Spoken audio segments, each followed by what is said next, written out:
Welcome to Audiobook Zone. Have you ever noticed how certain foods seem to have an irresistible pull, even when you know they're not good for you? Maybe it's that packet of chips you can't seem to stop eating, or the sugary cereal that always makes its way into your shopping cart. You might have asked yourself why we eat these foods, even when we know they offer little to no nutritional value. More disturbingly, why is it so hard to stop once we start? These questions form the foundation of ultra-processed people. Why do we all eat stuff that isn't food? And why can't we stop? By Chris van Tulleken. In this insightful book, we are taken on a journey to understand how ultra-processed foods, UPFs, have infiltrated our diets and why they are so difficult to quit. Ultra-processed foods dominate our eating habits today, but few of us truly understand their impact on our health, both physically and mentally. It's not just about lack of willpower.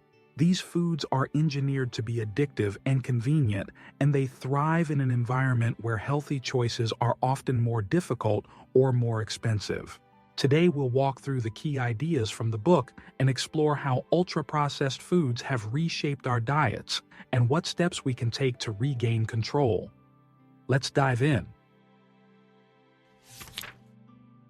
The rise of ultra-processed foods. What are we really eating? When we think about processed food, we often imagine things like canned vegetables, frozen dinners, or boxed snacks. But what we're talking about here are ultra-processed foods, an entirely different category of products. These foods are not just modified for preservation or convenience. They are industrial creations made from ingredients that bear little resemblance to their natural counterparts. These ingredients often include artificial flavorings, emulsifiers, preservatives, and other chemical additives that make the final product tasty and long-lasting but nutritionally poor. Ultra-processed foods have crept into every corner of our lives. Whether it's breakfast cereals loaded with sugar and artificial vitamins, snack foods like chips and cookies, or ready-made frozen meals packed with salt and fat, these foods make up a significant portion of the modern diet. In fact, in some countries, more than 50% of the calories people consume daily come from UPFs. This means that most people are not eating whole, minimally processed foods like fruits, vegetables, grains, or meats. They're eating products that have been stripped of their natural ingredients and replaced with lab-engineered substitutes. Why are these foods so prevalent? One reason is that they are incredibly cheap to produce. The base ingredients in ultra-processed foods, things like refined sugars, fats, and flours, are inexpensive. Add a mix of artificial flavors and preservatives, and you have a product that costs little to make, can be stored for long periods, and tastes great, at least to our overstimulated palates. But there's more to it. The rise of UPFs also stems from how we live today. Many people lead busy lives, working long hours and juggling multiple responsibilities. In this context, ultra-processed foods seem like a convenient option. They require little to no preparation, they're readily available, and they often come in portable packaging. Over time, our reliance on these products has grown, and now they dominate supermarket shelves and kitchen cupboards alike. The problem, of course, is that these foods are often nutrient-poor and calorically dense. They provide little in the way of vitamins, minerals, or fiber, but they're packed with calories from added sugars and fats. This imbalance can lead to overeating, weight gain, and long-term health issues like obesity, heart disease, and diabetes. In the book, the author makes it clear that we're not just eating food anymore, we're eating products designed to be consumed mindlessly and in excess. Why can't we stop? The addictive nature of UPFs. One of the most perplexing issues surrounding ultra-processed foods is how addictive they seem to be. Even when we know these foods are unhealthy, we can't seem to resist them. Why is that? The book sheds light on the science behind this phenomenon, explaining that ultra-processed foods are engineered to trigger our brain's reward system in ways that make them incredibly difficult to stop eating. At the heart of this issue is the concept of the bliss point. Food scientists work meticulously to find the perfect balance of sugar, fat, and salt in their products. This combination activates the brain's reward pathways, releasing dopamine, the hormone that makes us feel pleasure. But here's the catch. This dopamine response isn't just about satisfaction, it's about craving. The more we eat these foods, the more our brains tell us to keep eating, even when we're full. Ultra-processed foods bypass our natural hunger and satiety signals. When we eat whole foods like fruits, vegetables, and grains, our bodies have mechanisms that tell us when we've had enough. These signals don't work the same way with ultra-processed foods. The high levels of sugar and refined carbohydrates cause rapid spikes in blood sugar, followed by crashes that leave us feeling hungry again. This cycle of blood sugar highs and lows drives us to eat more, even when we've already consumed more than enough calories. In addition to their addictive flavor profiles, ultra-processed foods are designed for convenience, which further enhances their appeal. When we're busy or stressed, reaching for something quick and easy is incredibly tempting. Ultra-processed foods fit perfectly into our fast-paced lives, offering instant gratification with little effort. Over time, our reliance on these foods becomes ingrained, and they start to dominate our diets without us even realizing it. The addictive nature of UPFs is not just a personal issue, it's a public health crisis. As more and more people become dependent on these foods, rates of obesity, diabetes, and other chronic health conditions are skyrocketing. The book argues that this isn't just about lack of willpower. Ultra-processed foods are designed to hook us, and overcoming that addiction is much harder than simply deciding to eat healthier. How the food industry shapes our diets. The prevalence of ultra-processed foods in our diets didn't happen by chance. It's the result of a calculated effort by the food industry to shape our eating habits in ways that maximize their profits. Ultra-processed foods are incredibly profitable because they're cheap to make, have a long shelf life, and can be sold at a high markup. But the success of these products depends on convincing consumers that they're the best choice, and that's where marketing comes in. The food industry spends billions of dollars every year on advertising. These ads are everywhere, on TV, social media, billboards, and even in schools. They target us at every stage of life, from childhood to adulthood, with messages that make ultra-processed foods seem not only convenient, but also desirable. Think about the slogans that accompany your favorite snacks or fast foods. These products are often marketed as fun, indulgent, or even healthy, with claims like low-fat, whole grain, or natural that make them seem like smart choices. But behind the marketing lies a different reality. Many ultra-processed foods are designed to look healthier than they are. For instance, a cereal box might boast about being made with whole grains, but when you look at the ingredients, you find that it's mostly sugar and refined carbohydrates. Similarly, a snack might claim to be low-fat, but it's packed with artificial additives and unhealthy ingredients that make it just as harmful as its full-fat counterpart. What's even more troubling is how the food industry influences public policy. Through lobbying and political influence, major food corporations have been able to push back against regulations that might limit the consumption of ultra-processed foods. Efforts to introduce clearer food labeling, reduce sugar in products, or limit the marketing of junk food to children have often been met with resistance from powerful industry players. These companies have a vested interest in keeping us hooked on their products, and they're willing to fight hard to protect their profits. This influence extends beyond marketing and lobbying. The food industry has also shaped the way we think about food, through funding research and sponsoring health organizations. In some cases, food companies have sponsored studies that downplay the negative health effects of their products or promote the idea that all foods can fit into a healthy diet, as long as they're consumed in moderation. This messaging can be confusing for consumers and makes it harder for us to make informed choices about what we eat. The impact of ultra-processed foods on our health. The health consequences of a diet high in ultra-processed foods are far-reaching and devastating. While we often associate junk food with weight gain, the book reveals the full extent of the damage that UPFs can do to our bodies. Ultra-processed foods are linked to a wide range of chronic diseases, including obesity, type 2 diabetes, heart disease, and cancer. But it's not just our physical health that's at risk. UPFs also affect our mental health. Let's start with the physical impact. One of the most immediate effects of a diet rich in UPFs is weight gain.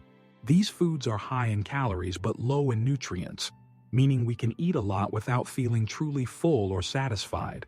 The high levels of refined sugars and unhealthy fats in these foods cause blood sugar spikes, followed by crashes that leave us feeling hungry again.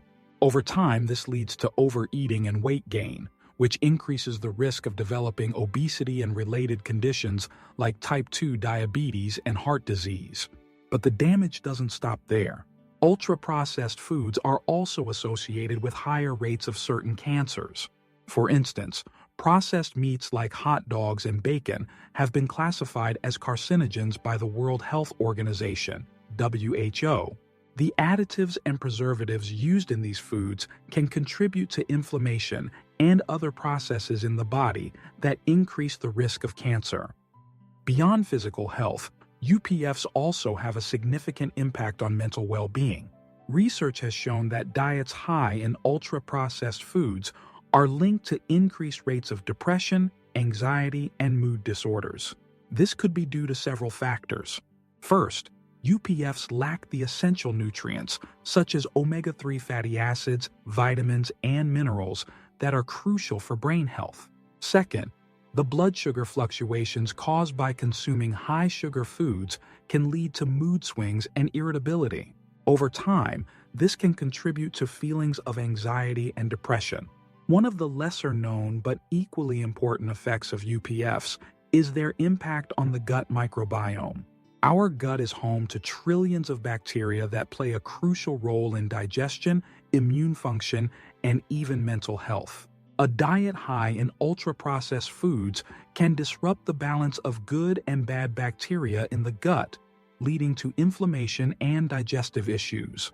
This imbalance in the microbiome has also been linked to a weakened immune system, which makes us more susceptible to illness and infection. Why personal willpower isn't enough. When it comes to eating healthier, many of us believe that we simply need more willpower. If we could just resist the temptation of junk food, we'd be able to stick to a healthy diet. But the book makes it clear that this is not the case. Ultra-processed foods are designed to override our self-control. They're engineered to be addictive, and once we start eating them, it's incredibly hard to stop.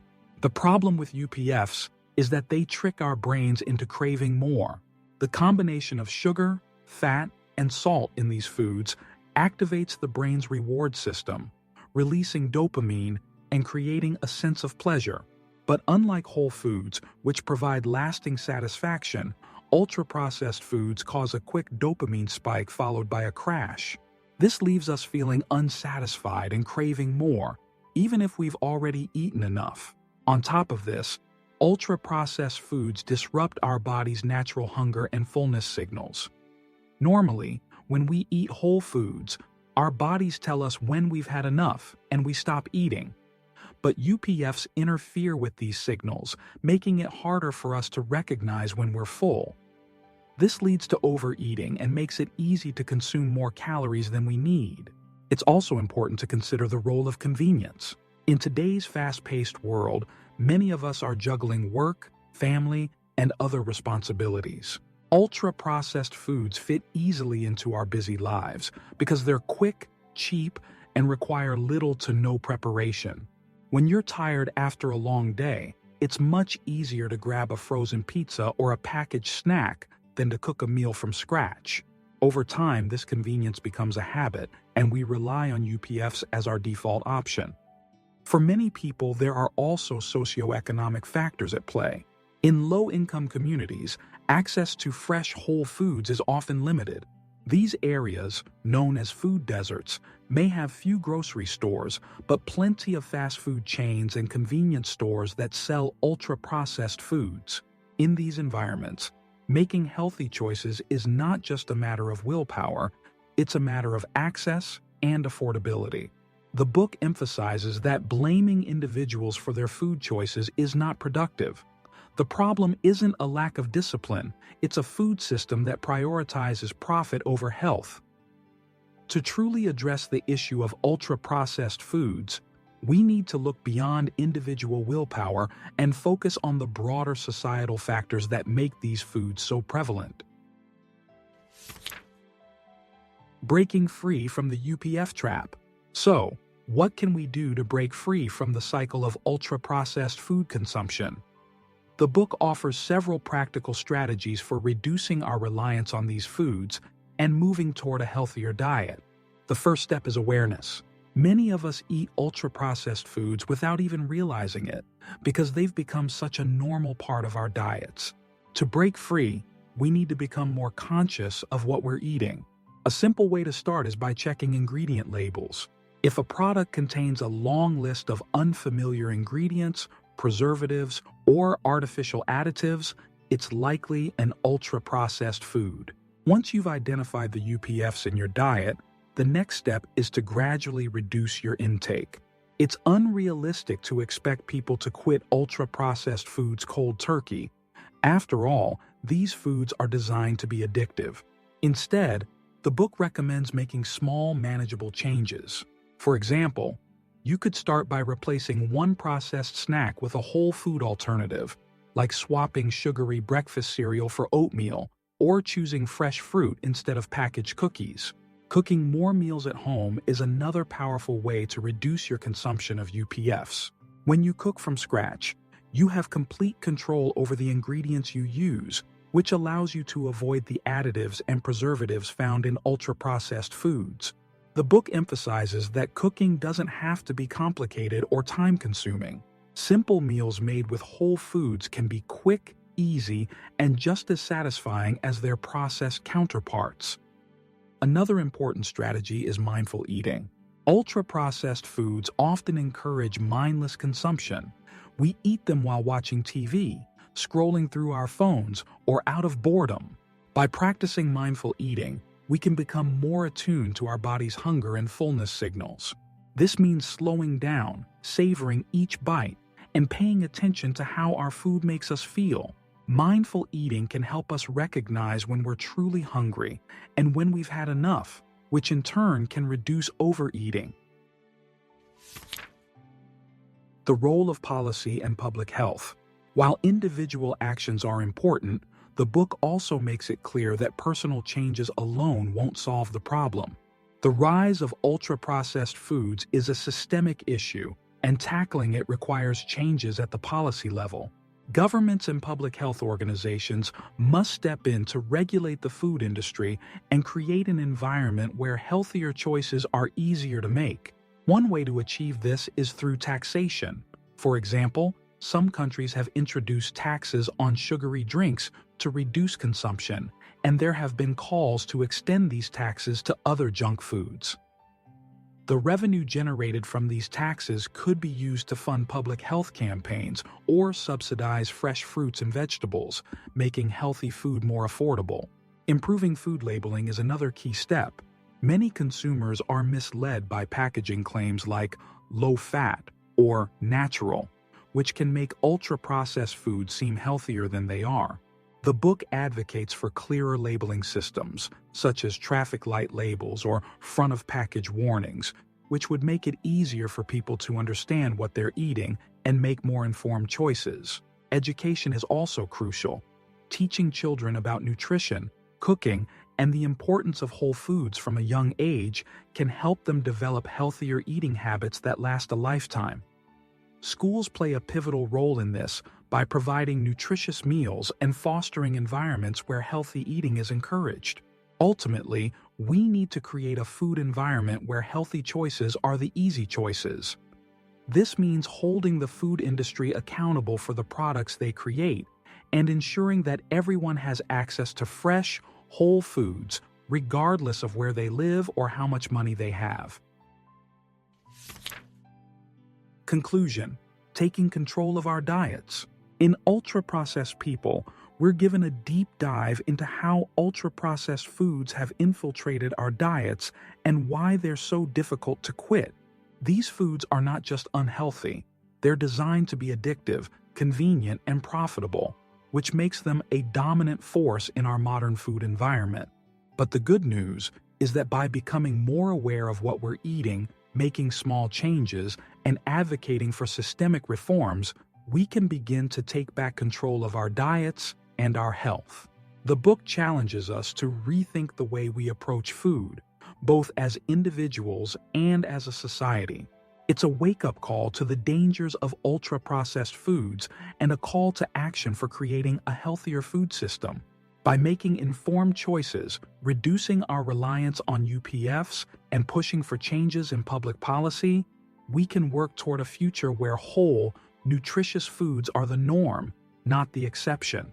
Thank you so much for joining me in today's discussion on ultra-processed people. I hope you found this breakdown informative and that it's inspired you to think more critically about the food choices we make every day. If you enjoyed this video, please don't forget to give it a thumbs up and share it with anyone you think might benefit from these insights. And of course, if you'd like to dive deeper into more books like this, be sure to subscribe to our channel for future videos. Thanks again for watching, and I'll see you next time.